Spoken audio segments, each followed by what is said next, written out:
आज से कुछ साल पहले वुमेन और मैन के लिए टैक्स के रेट अलग अलग होते थे। मतलब रेट तो वही होते थे लेकिन टैक्स फ्री लिमिट अलग होती थी कि भाई वुमेन के लिए इतने रुपए तक एग्जेम्प्टेड है, वुमेन के लिए ज्यादा एग्जेम्पशन होता था, मैन के लिए कम होता था। अब तो क्या कुछ सालों से सबके लिए एक जैसा ही है, चाहे मैन हो या वुमेन हो, सबके लिए टैक्स के रेट, टैक्स फ्री लिमिट सब एक जैसी है। तो जो इंडिविजुअल जिनकी एज 60 साल से कम है, तो यहाँ लिखा हुआ है एन इंडिविजुअल मैन और women below the age of 60 years, और कोई HUF है मतलब Hindu undivided family association of person है या बॉडी ऑफ इंडिविजुअल है, इन लोगों के लिए टैक्स का रेट एक जैसा है। तो ये देखिए, सबसे पहले 2,50,000, 2.5 लाख रुपए तक कोई टैक्स देना नहीं पड़ता है, कोई टैक्स नहीं देना पड़ेगा। यदि मेरी इनकम 3 लाख रुपए है तो मेरे को 250 छोड़ के 50,000 की टैक्स देना पड़ेगा, और वो भी फिर उसमें भी रिबेट मिल जाती है, जो अभी आप देखोगे आगे, उसमें भी फिर टैक्स का रिबेट मिल जाता है। 5 लाख से ज्यादा इनकम नहीं है तो 250 तक कोई टैक्स नहीं देना पड़ता, नील। फिर अगले 250 पे, ये अगला 250 मतलब क्या होता है, 2.5 लाख से 5 लाख रुपए के बीच की इनकम, 2.5 से 5 लाख रुपए के बीच की इनकम। जैसे मेरी इनकम 4 लाख रुपए, तो 4 लाख रुपए है तो 250 तक तो मेरे को कोई टैक्स देना नहीं पड़ेगा। अब 2.5 से 5 के बीच बाकी इनकम कितनी बच गई, कितनी बच जाएगी भाई? 4 लाख मेरी इनकम है, उसमें 250 तक मेरे को कोई टैक्स नहीं देना है। फिर 250 से 5 लाख के बीच कितना इनकम बचेगा मेरा? 1.5 लाख का 1.5 लाख बचेगा, 1,50,000। तो उस पर टैक्स मेरे को देना पड़ेगा 5%। हालांकि उसमें फिर रिबेट हो जाता है माइनस, लेकिन टैक्स कैलकुलेट वैसे ही करना पड़ेगा कि 250 तक कुछ भी नहीं, फिर अगले 250 पे 5%। तो अगला 250 मतलब कौन सा इनकम हो गया, 2.5 से 5 लाख के बीच। और मान लो 5 लाख से ज्यादा है तो फिर 5 से 10 लाख के बीच की इनकम पे 20%। 5 से 10 लाख तक के बीच की मतलब अगले 5 लाख, शुरू के 2.5 लाख तक कुछ भी नहीं, फिर अगले 2.5 लाख पे 5%, कितना हो गया, 2.5 और 2.5 5। फिर 5 से ऊपर यानी कि 5 से 10 लाख के बीच की इनकम पे 20%, और 10 लाख से ऊपर जितना भी होगा उस पर 30% टैक्स लगता है। हालांकि ये टैक्स लायबिलिटी वगैरह तो आप आगे पढ़ोगे जब पूरे 5 हेड हो जाएंगे उसके बाद। अब जैसे मान लो किसी का इनकम 10,55,000 है, कैसे करेगा वो? शुरू के 250 तक तो उसको कोई टैक्स नहीं देना पड़ेगा, नील हो जाएगा। फिर अगले 250 पे, या अगला 250 मतलब 2.5 से 5 लाख के बीच, तो उस पर उसका 5% टैक्स लग जाएगा। तो कितना होता है, 12,500। कितना हो गया अभी तक, 2.5 नील और 2.5 पे 5, 2.5 और 2.5 5 लाख हो गया। फिर 5 से 10 लाख के बीच यानी कि अगले 5 लाख में टैक्स का रेट 20% हो जाएगा, यानी कि 5 लाख का 20% कितना हो गया,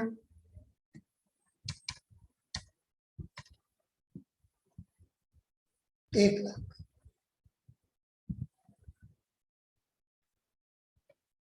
अभी कितना इनकम हो गया अपना, ये तीनों अमाउंट देखिए, 250 तक नील, फिर 250 पे 5%, और फिर 5 लाख पे 20%। तो ये आपका कितना हो गया, 2.5 5 और 5 10 लाख।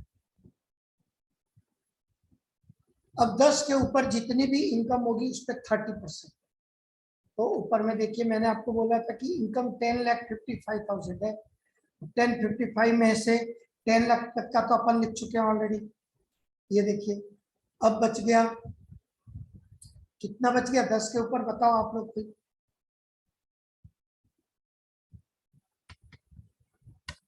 55,000।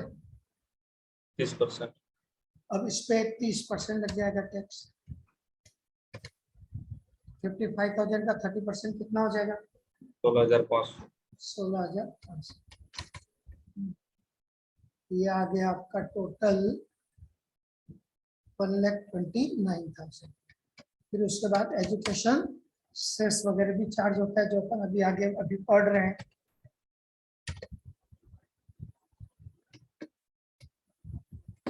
तो ये इस टाइप से टैक्स कैलकुलेट होता है। और मान लो इसकी इनकम 7,25,000 होती, 7,25,000, तो शुरू के 2.5 लाख तक तो नहीं, फिर अगले 2.5 लाख पे 5%, मतलब ये दोनों तो सेम आ जाता। कि 2.5 लाख पे कुछ भी नहीं, फिर अगले 2.5 लाख पे 5%, कितना हो गया? 2.5 और 2.5 5 हो गया। अब 7,25,000 7,25,000 में से 5 लाख कम कर दो तो बच गया 2,25,000। उस पर उसको टैक्स लग जाएगा 20%, जो हो जाएगा 45,000। तो इसका टैक्स बन जाएगा 57,500।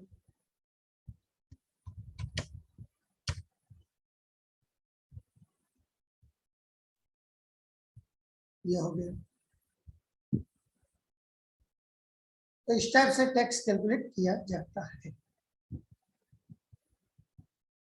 और सीनियर सिटीजन चाहे वो मैन हो या वुमेन हो और इंडिया की रेसिडेंट है, और एक सीनियर सिटीजन किसको बोलते हैं? जो प्रीवियस ईयर में किसी भी दिन 60 इयर्स कंप्लीट कर लिया है, मतलब वो सीनियर सिटीजन कहलाएगा। लेकिन 80 साल से कम।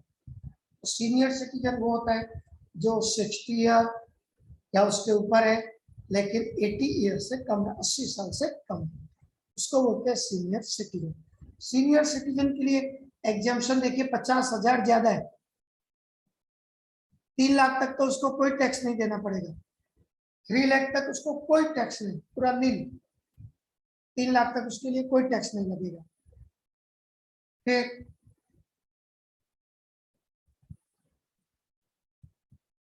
3 से 5 के बीच, तो 3 से 5 के बीच कितना इनकम हो सकता है? 2 लाख। तो 3 से 5 यानी अगले 2 लाख पे 5%। तो इसके ऊपर वाले में क्या था? 250 तक मिलता है, इसलिए अगले 250 से 5 के बीच, मतलब नेक्स्ट 250 पे 5% था। लेकिन इसका 3 लाख तक तो नहीं हो गया, तो 3 से 5 के बीच कितना बचेगा? 2 लाख। तो 2 लाख पे उसको 5%। फिर आगे का सेम है, देखिए उसके बाद पूरा सेम है कि नेक्स्ट 5 लाख पे 20%, यानी कि 5 से 10 लाख की इनकम पे। और 10 के ऊपर जितना भी होगा, 10 के ऊपर जितना भी होगा नेक्स्ट ऑन बैलेंस, यानी कि हम उसको बोलेंगे इनकम अबव स्टैंडर्ड। 10 लाख के ऊपर जितना भी होगा उस पे 30%, जितना भी बचे उस पे टैक्स 30%। तो ये था सीनियर सिटीजन के लिए रेट।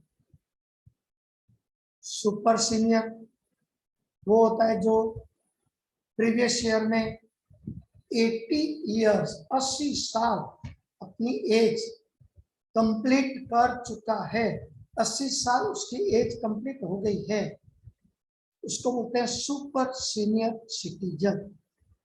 रेसिडेंट इन इंडिया, ये रेसिडेंट वर्ड देखो इसमें भी लिखा है और इसके ऊपर वाले में भी लिखा था, सीनियर वाले में भी। क्यों लिखा है? क्योंकि ये सीनियर सिटीजन और सुपर सीनियर सिटीजन का जो बेनिफिट है, ये केवल इंडिया में जो रेसिडेंट है उन्हीं को ही मिलेगा ये बेनिफिट। कोई एनआरआई वगैरह है तो उनको ये बेनिफिट नहीं मिलेगा।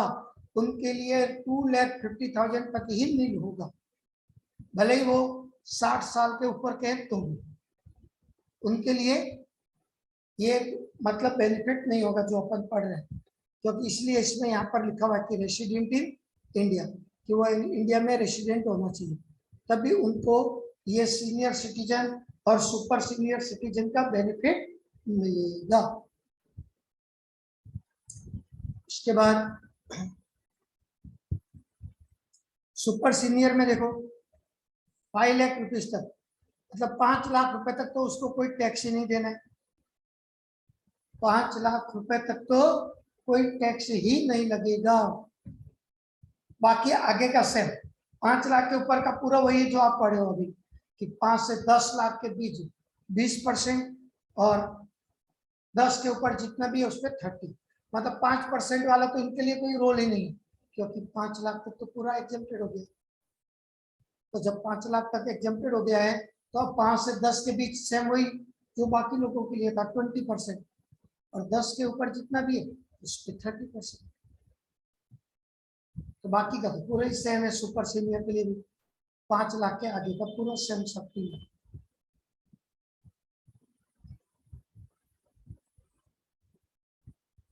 तो ये थे टैक्स के रेट।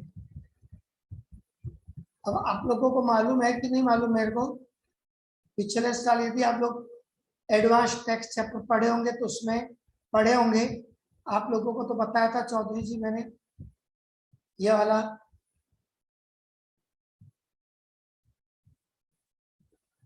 कि कुछ गवर्नमेंट ने कुछ ये जो स्कीम निकाला है कि कोई भी व्यक्ति जो इंडिविजुअल है, चाहे वो मेल हो फीमेल हो, सुपर सीनियर हो या सीनियर हो, या एचयूएफ मतलब हिंदू अनडिवाइडेड फैमिली हो, इन लोगों के लिए गवर्नमेंट ने ये ऑप्शन दिया है सेक्शन 115BAC कि यदि कोई व्यक्ति चाहे तो ऊपर वाला भी ऑप्शन एक्सेप्ट कर सकता है टैक्स के लिए, या फिर ये वाला जो ये नया वाला, दोनों में से कोई भी ऑप्शन एक्सेप्ट कर सकता है।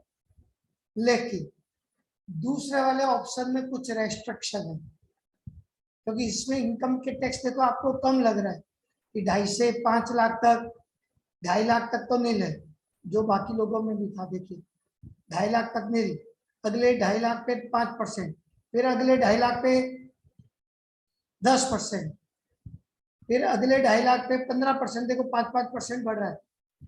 2 लाख तक नहीं, फिर 2 से 5 लाख मतलब क्या हुआ नेक्स्ट 250, तो 2.5 से 5 लाख पे 5, 5 से 7.5 लाख के बीच की इनकम पे 10%, 7.5 से 10 लाख के बीच की इनकम पे 15%, 10 से 12.5 लाख की इनकम के बीच 20%, फिर 12.5 से 15 के बीच की इनकम पे 15%, सॉरी 25%, और 15 के ऊपर जितना भी होगा उस पे 30%।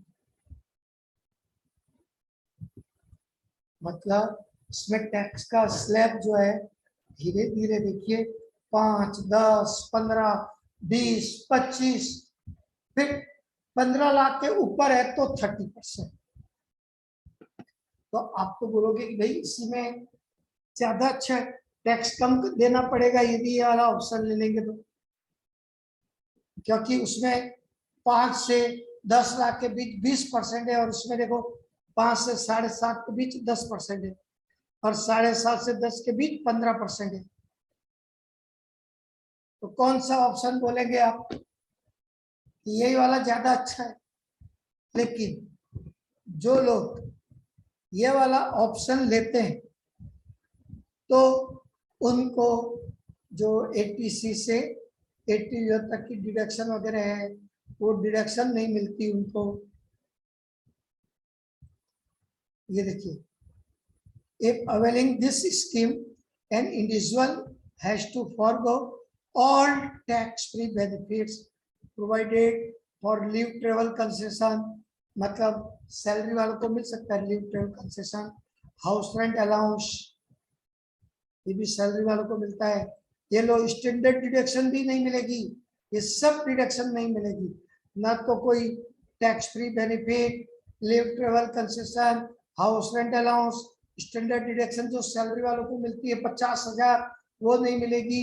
Interest on housing loan on self occupied house और वैकेंट प्रॉपर्टी, यदि मेरा कोई सेल्फ ऑक्यूपाइड हाउस है तो उस पर मेरे को इंटरेस्ट ऑन लोन का डिडक्शन नहीं मिलेगा, जबकि वो वाले स्कीम में मिलता है 2 लाख रुपए तक सेल्फ ऑक्यूपाइड में, जो आप हाउस प्रॉपर्टी में पढ़ोगे। और माइनर बच्चे की इनकम मेरे इनकम में इंक्लूड है तो उसका भी डिडक्शन मिलता है 1500 रुपए पर मंथ, वो भी नहीं मिलेगा। पर मंथ नहीं, पर चाइल्ड, एक बच्चे के पीछे 1500 साल भर का, वो भी डिडक्शन नहीं मिलेगा। 80C से 80U तक का डिडक्शन नहीं मिलेगा। हाँ, 80CC डी सबसेक्शन 2 करके कोई है डिडक्शन, जो आप आगे पढ़ोगे वो डिडक्शन मिलेगी, लेकिन बाकी ये सब कितनी सारी चीजें नहीं मिलेगी। स्टैंडर्ड डिडक्शन भी नहीं मिलेगा सैलरी वाले को, बाकी 80C से 80U तक की डिडक्शन नहीं मिलेगी। तो कोई भी व्यक्ति, ज्यादातर लोग तो ये पहला वाला ही ऑप्शन एक्सेप्ट करते हैं। सेकंड वाला ऑप्शन आप बता सकते हो किसके लिए बेनिफिशियल होगा? ये सेकंड वाली जो स्कीम है वो किसके लिए ज्यादा बेनिफिशियल होगी?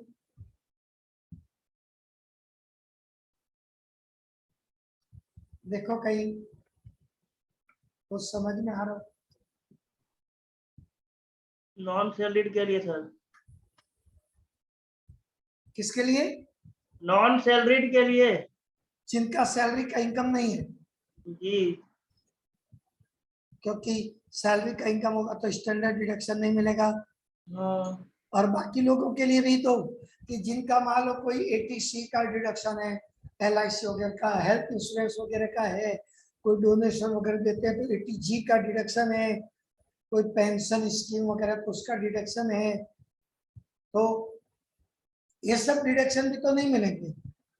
कोई सैलरी वाला नहीं है, दूसरा भी है और उसका ये सब डिडक्शन है, कोई 80C से 80U तक का, कोई हैंडीकैप्ड है तो उसको 80U का भी डिडक्शन मिलता है, तो वो सब डिडक्शन नहीं मिलेगा।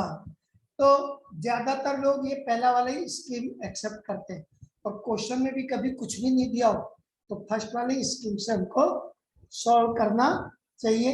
सेकंड स्कीम उसके लिए ठीक है जिसके लिए कोई डिडक्शन नहीं है, कोई भी डिडक्शन नहीं है, सैलरी की इनकम नहीं है, उन लोगों के लिए ये सेकंड स्कीम ठीक है। तो क्वेश्चन में यदि अपने को क्लियर बोल दे कि सेकंड स्कीम जो 115 BAC के अनुसार बनाना है तो आपको वैसा बनाना है, अदरवाइज वही स्कीम से बनाओगे आप पहले वाले से, वही ज्यादातर यूज होता है।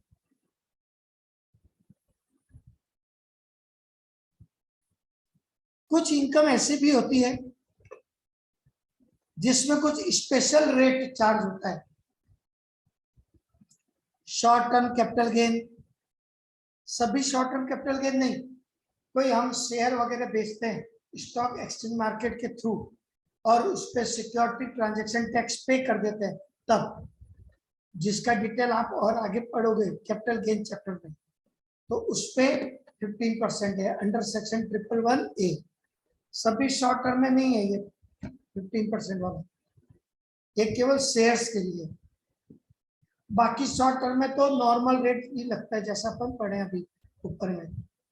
Long term capital gain under section 102 यानी कि 112 कोई भी लॉन्ग टर्म कैपिटल गेन हो सब में 20% टैक्स लगता है, लेकिन एक लॉन्ग टर्म कैपिटल गेन है अंडर सेक्शन 112A उसमें 10% है।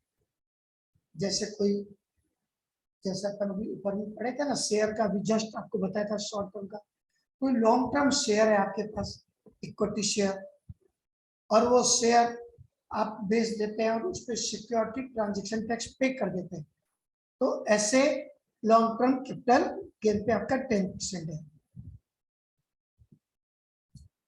इनकम ऑफ लॉटरी किसी की लॉटरी की इनकम है, हॉर्स रेस है, क्रॉसवर्ड पजल्स है, कार्ड गेम है, बेटिंग यानी कि शर्त वगैरह है, इन सबको कैजुअल इनकम बोलते हैं, जो आकस्मिक होती है, अचानक होती है, पहले से एक्सपेक्टेड नहीं होती।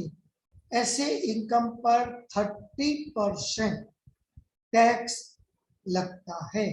यदि मेरे मान लो मैं केबीसी में खेलने गया, कौन बनेगा करोड़पति में, और मैंने वहां पे मान लीजिए 10 लाख रुपए जीत लिया, तो मेरे को उस पर टैक्स लगेगा 30%, 30% टैक्स लगेगा,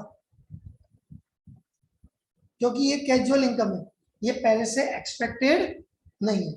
जो पहले से इनकम एक्सपेक्टेड नहीं है उसी को बोलते हैं कैजुअल इनकम। कोई किसी के साथ ताश खेलने बैठा, उसमें पैसा जीत गया, कोई किसी से शर्त लगा रहा, पैसा जीत गया, हॉर्स रेस वगैरह, तो ये सब कैजुअल, इन सब में 30%। और ये 10,000 से ज्यादा हो तो इसमें टीडीएस भी कटता है, ये पढ़ोगे आप आगे, इसका सब वो उसमें आता है अदर सोर्स की इनकम। उसके बाद है रिबेट ऑफ इनकम टैक्स। मैं आपको थोड़ी देर पर बोला था कि 5 लाख तक कोई टैक्स नहीं लगता, तो टैक्स तो आपको 2.5 लाख से ऊपर इनकम है तो टैक्स तो निकालना पड़ेगा।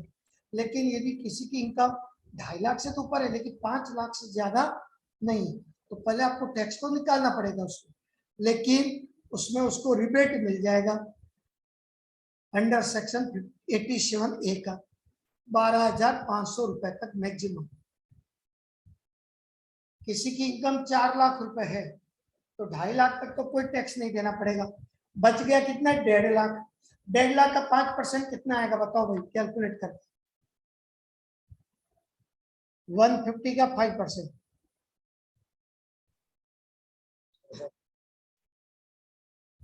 कितना, सुनाई नहीं दिया। सर एक में फिर से बोलिएगा, क्या मतलब किस, मतलब मान लीजिए आपकी इनकम 4 लाख है तो आपका टैक्स कितना बनेगा, 5% होगा ना, 1.5 लाख का 5% लगेगा फिर। 1.5 लाख का 5% कितना होता है, 1.5 लाख का 5%, 7.5 मतलब 2.5 लाख तक तो 7,500। 2.5 लाख तक तो नील हो गया। और उसके बाद आपने कहा कि 1.5 लाख बच गया, 4 लाख है तो उसका 5% आपका आ गया टैक्स 7,500, तो टोटल हो गया 7,500। अब आपकी ये इनकम जो 4 लाख है वो 5 लाख से कम हुई, तो आपको ये रिबेट मिल जाएगी, जो रिबेट अभी आपको बता रहा था मैं, सेक्शन 87A का। वो रिबेट मैक्सिमम 12,500 है, लेकिन हमारा तो टैक्स 7,500 ही बन रहा है, 7,500 बन रहा है तो 7,500 पूरा ही हमारा माइनस हो जाएगा, और मेरे को टैक्स देना पड़ेगा नहीं, कुछ भी टैक्स नहीं देना पड़ेगा। और मान लो मेरी इनकम 5 लाख है तो 2.5 लाख तक तो नहीं, फिर 2.5 लाख के बाद अगले 2.5 लाख पे कितना टैक्स बन जाएगा, 5%, 12,500। 12,500 बन जाएगा। टोटल मिल जाएगा। अब रिबेट कितनी मिलती है मैक्सिमम, 12,500, तो ये 12,500 माइनस हो जाएगा रिबेट, टैक्स आया निल। तो लोग इसलिए बोलते हैं कि 5 लाख तक टैक्स नहीं देना पड़ता, क्यों, क्योंकि 2.5 से 5 के बीच जितना हमने टैक्स कैलकुलेट किया उसका रिबेट मिल गया, तो टैक्स तो उसका निल हो गया। लेकिन जैसे ही आप 5 लाख क्रॉस करेंगे तो आपका ये रिबेट खत्म, ये रिबेट नहीं मिलेगा। ये रिबेट उन्हीं लोगों को मिलता है जिनका इनकम 5 लाख से ज्यादा नहीं है, 5 लाख तक है उन्हीं को ये रिबेट मिलता है, बाकी किसी को ये रिबेट नहीं मिलती है।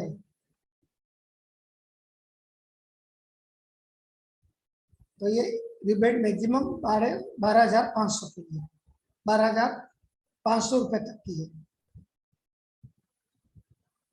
उसके बाद कुछ सरचार्ज वगैरह है। सरचार्ज तो किनको लगता है, जिनकी इनकम 50 लाख से ज्यादा हो, 50 लाख से 1 करोड़ के बीच, 1 करोड़ से 2 करोड़ के बीच सरचार्ज बढ़ते जाएगा। और सरचार्ज किस पे लगता है? जो टैक्स आता है उस पे। 2 करोड़ से 5 करोड़ के बीच जिनकी इनकम है तो उनका सरचार्ज देखो बढ़ते जाएगा, 10%, 15%, 25%। और जिनकी 5 करोड़ से ज्यादा इनकम है उसका तो जितना टैक्स बनेगा उस पे 37% उसको सरचार्ज लग जाएगा, 37% सरचार्ज लग जाएगा। और जितना भी टैक्स हम कैलकुलेट करते हैं और सरचार्ज है तो सरचार्ज जोड़ के जितना भी टैक्स आएगा उस पे 4% लगता है हेल्थ एंड एजुकेशन सेस। जो टैक्स आता है उस पे लगता है 4% हेल्थ एंड एजुकेशन सेस। तो ये कुछ बेसिक चीजें हमने आपको बताई। इसमें कोई डाउट है तो आप लोग पूछ सकते हैं।